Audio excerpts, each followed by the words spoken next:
Assalamualaikum warahmatullahi wabarakatuh.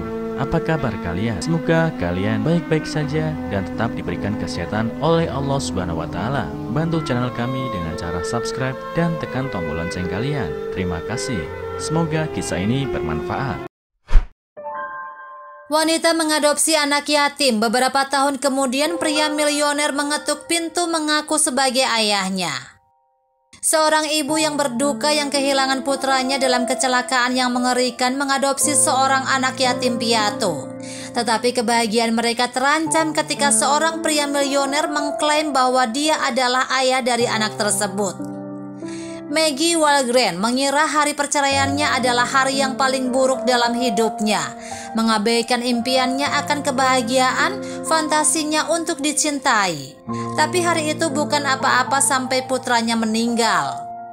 Hari itu semuanya dimulai dengan begitu polos. Dia telah mendandani anaknya yang berusia 3 tahun seperti dia lakukan setiap hari, menggelitikinya, menikmati goyangan dan cekikikannya. Kemudian dia mengikatnya ke kursi mobil dan disitulah ingatannya berakhir. Ingatan berikutnya yang dia simpan adalah pusing berputar di luar angkasa dan jatuh ke bumi yang menjerumuskannya ke dalam kegelapan. Ketika dia bangun, dia berada di rumah sakit dan mantan suaminya ada di samping tempat tidurnya. Maggie melihat rasa sakit di matanya, jejak air mata di pipinya, dan dia lupa bahwa dia membencinya. Dia berjuang tegak. Sean, dia terkesiap. Alec, di mana Sean? Mantan suaminya hanya menggelengkan kepalanya dan memegang tangannya. Ketika Maggie mulai berteriak, perawat masuk dan rasa sakit singkat dari tusukan jarum membuatnya kembali terlupakan. Butuh waktu berbulan-bulan baginya untuk muncul ke permukaan. Dengan kepergian putranya, Maggie tidak punya alasan untuk hidup. Mengapa? Dia terus bertanya, tetapi tidak ada yang menjawab. Jadi dia mulai bertanya, bagaimana? Pertanyaannya membawanya ke departemen sheriff di mana seorang petugas memberitahu dia apa yang telah mereka kumpulkan dari kecelakaan itu. Sebuah mobil berbelok ke jalur Anda dan terjadi tabrakan, kata petugas itu dengan lembut. Dari bekas ban, kami tahu Anda mencoba menghindar, tetapi itu tidak mungkin. Air mata Maggie mengalir di pipinya. Anakku, dia berbisik. Saya sangat menyesal Nyonya Wahlgren, kata petugas itu. Putramu meninggal karena benturan, dia tidak menderita. Dan mobil lainnya? Tanya Maggie. Bagaimana dengan orang-orang di mobil lain? Pemeriksaan mobil menunjukkan bahwa remnya tidak berfungsi, jelas petugas. Sopirnya koma dan sudah 6 bulan sekarang. Dia satu-satunya penumpang. Saat Maggie berjalan keluar, dia melihat foto di papan pengumuman seorang anak laki-laki yang sedikit lebih muda dari Sean, dengan mata coklat besar. Siapa anak itu? Dia bertanya pada petugas, apakah dia hilang?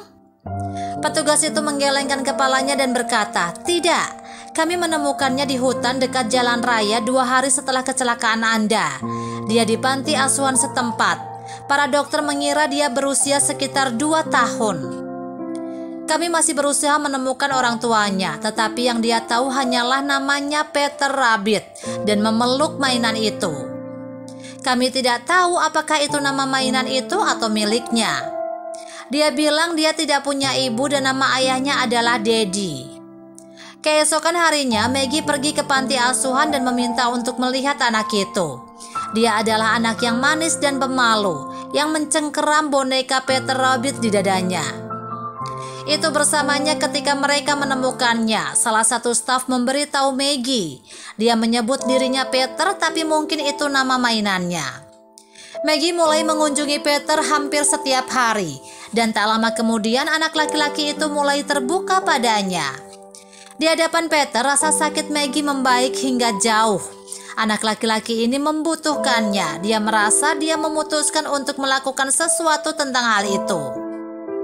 Setelah berbicara dengan Children's Service dan para anggota staf, Maggie menjalankan roda hukum. Lalu dia pergi untuk berbicara dengan Peter. Peter Rabbit, katanya dengan suara serius, saya memiliki pertanyaan untuk kamu. Anak laki-laki itu menatapnya dengan mata jernih. Untuk Peter Rabbit, dia bertanya dengan suara berbisik. Iya, kata Maggie. Aku ingin bertanya pada Peter Rabbit apakah dia mau pulang bersama aku untuk tinggal. Oh, anak laki-laki itu berbisik kagum. Maksudmu seperti ibu nyata? Iya, kata Maggie dengan air mata memenuhi matanya seperti ibu sungguhan. Kehadiran Peter mengubah hidup Maggie.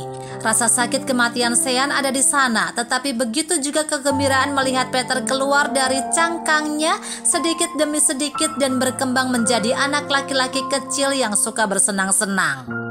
Maggie berpikir bahwa dia telah menemukan jalan kembali, bahwa hidupnya memiliki makna baru, tetapi 2 tahun kemudian, seorang asing datang mengetuk dan mengubah hidupnya menjadi terbalik.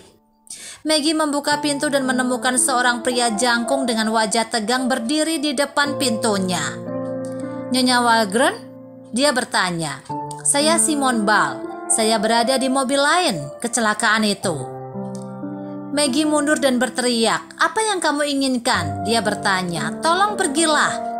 Anak itu, kata Simon. Mereka bilang bocah itu. Maksudmu anakku? Tanya Maggie. Anakku sudah mati. Simon menggelengkan kepalanya. Tidak, bukan anakmu, katanya. Saya sangat menyesal tentang itu, tapi saya pikir anak laki-laki yang Anda adopsi adalah anakku. Anakmu? Tanya Maggie terperanjat.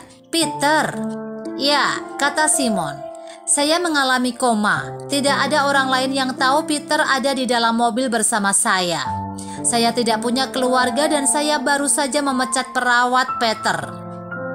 Mereka hanya menghubungkannya dengan anak laki-laki yang hilang sekarang setelah saya meminta anakku. Tolong, aku perlu menemuinya. Lutut Maggie gemetar. Dia membuat pintu lebih lebar dan memberi isyarat kepada Simon untuk masuk. Dia menuntunnya ke ruang keluarga tempat Peter sedang makan cornflake dan menonton kartun. Peter, dia berkata dengan suara normal yang dia bisa. Ada seseorang di sini untuk menemuimu. Peter mendongak dan kegembiraan memenuhi matanya sehingga Maggie tahu dia telah kehilangan dia. Ayah, Peter menangis dan melemparkan dirinya ke dalam pelukan Simon di mana dia menangis terseduh-seduh. Simon dan Peter berpegangan erat untuk waktu yang sangat lama.